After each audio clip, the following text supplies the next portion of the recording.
Sa isang madilim, pangkat matanglaw, dawag natin ay wag pagitan. Halos naghihirap kay bibong dumalaw sa loob ng lupang masukal. Iyan ang mababasa sa saknong nauna, itong kabanatang punong salita. Iyan ang matatamis at mahalimuyak na pag-iibigan ni Florante at Laura.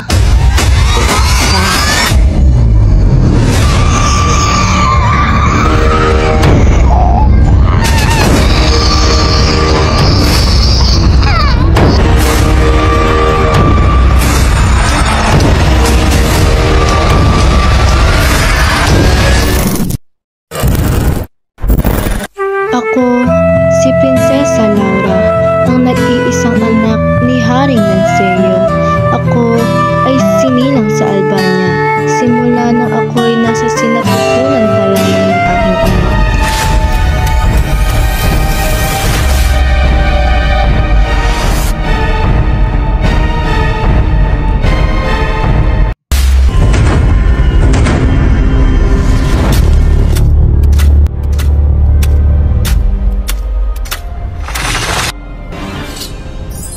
Sa isang malawak at madilim na kagubatan sa labas ng kaharian ng Albania, may nakagapos sa puno ng higera.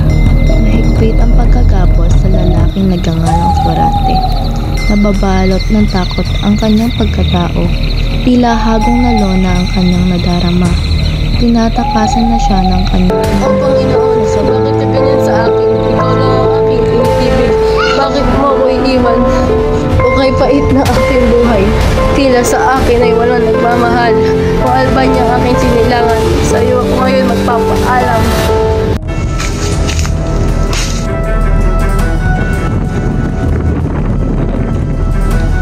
O Plerida ng aking mahal, bakit mo ako iniwan? O Plerida, bakit mo ako iniwan? Kay pait ng aking buhay. Ano kaya ang tinig na aking naririnig? Tila nag-iilagpit na tao. Sino kaya siya?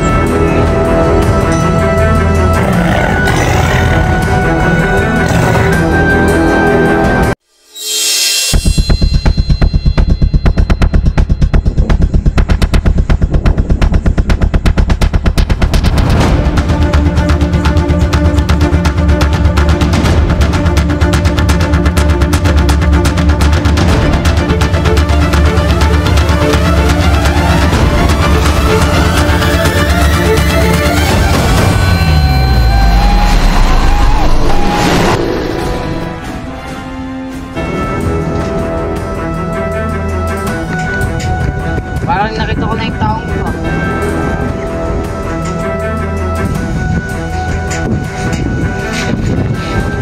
Sino ka? Anong kailangan mo sa akin? Pahinga ka na lang. Dahil sa matinding kasugatan ni Florante, dinala niya ito sa kabilang dako at pinagpahinga.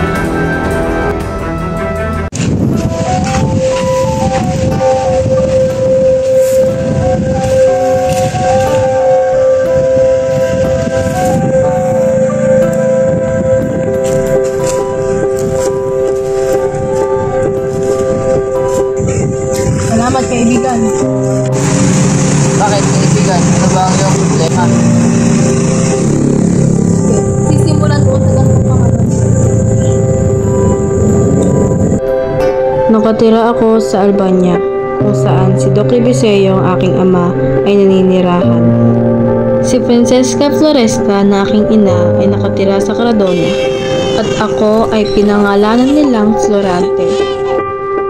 At nung sanggol pa lamang ako, ay muntik na akong nang nakita ng isang ko si Mariarity na ako'y dadagitin ng isang low grade. Dali-dali niya itong pinana at pinatay. At nung isang araw naman, habang ako'y naglalakad sa daan, ay kinuha ng isang aryo ng aking kapitong diamante sa aking dibdib. Buti na lang at hindi ako napahamak. Nung ako'y naging 9 na taong gulang, palagi akong nasa burol. Dala-dala ang aking punot puso at naghahanap ng hayop na pwedeng pangain. Kapag ako'y napabago, nagpapahinga ako at naliligo sa batis kung saan masaya nag-aawitan ang mga ibon.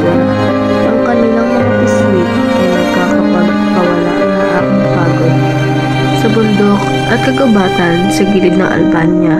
Doon ako ay nagsasanay upang masanay ang aking kakayahang makipaglaban sa mga kaaway at hindi kasati. Makalipas ang ilang taon, ako ay pinag-aral ng aking ama, ngunit ayaw ng aking ina dahil ako ay lilisan.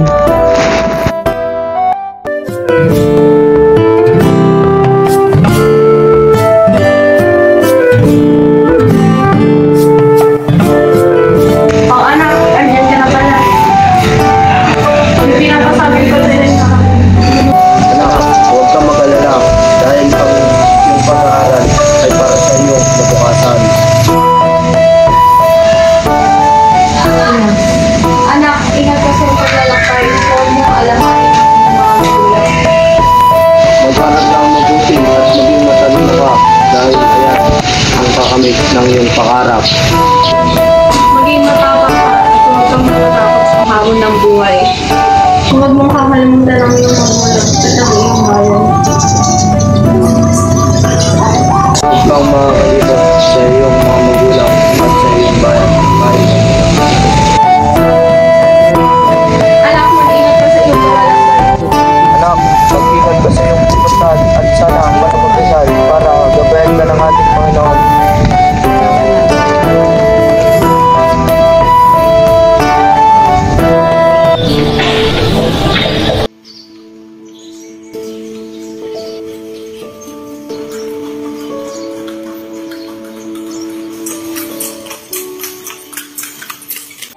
Lorante, maligayang pagdating.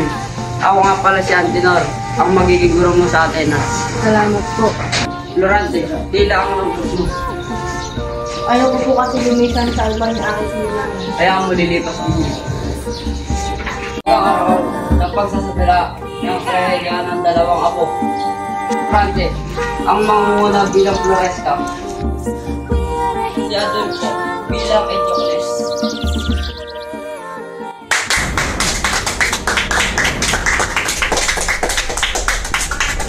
Ikaw, umagaw ng kapurian ko. Dapat lang mamatay.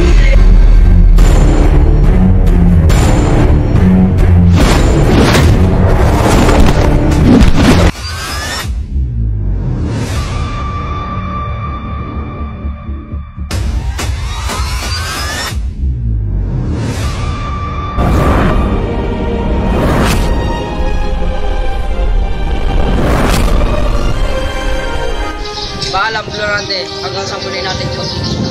Maraming salamat po sa pagtutulong ng paglagay sa atin. Ngayon po, naalis na po ako. Florante, paalam, mag-ingat ka sa iyong paglalakbay. Maraming salamat po.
lang ako. Ano nangyari sa'yo? Mahabang salaysay.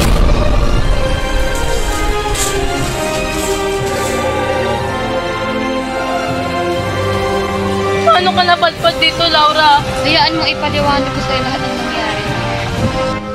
Noong umalis ka sa Albania, madalas akong pagnasahan ni Adolfo at ang iyong ama naman ay kanyang sinasaktan. Mahal na mahal kita, Laura. Anak, Clarita. Di tagal kitang hinanap. Matapos ang labanan, Saan lugar ka ba napunta? O kay tagal din kitang hinanap? Nabaging ako nung makita ko si Adolfo nagagahasain sa Tigaw. Dali-dali akong pumunta at pinana ang huwad na tao yun. Buti hindi ka napahamak at nakita kitang ligtas. Kung gayon, halika na.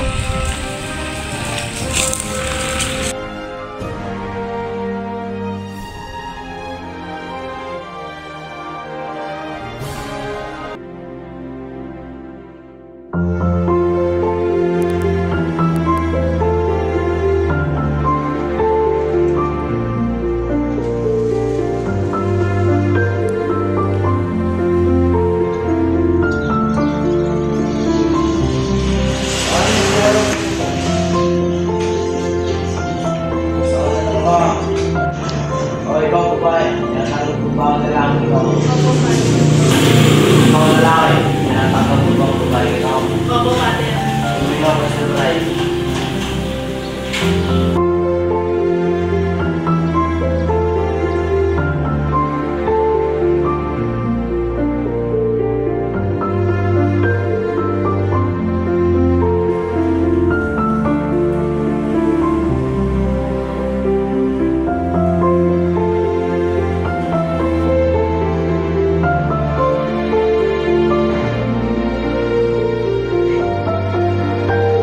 Pwede na po ngayong bunso. Ngayon po, matutuklasan po natin ang kanilang pag-isang dibdib. Sa kanilang ama, anak, Espiritu Santo. O ikaw babae, tinatanggap po ba ang lalaki ito? Opo, Pastor. Ikaw lalaki, tinatanggap po ba ang babae ito? May na-office na tayo.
matapos ang labanan,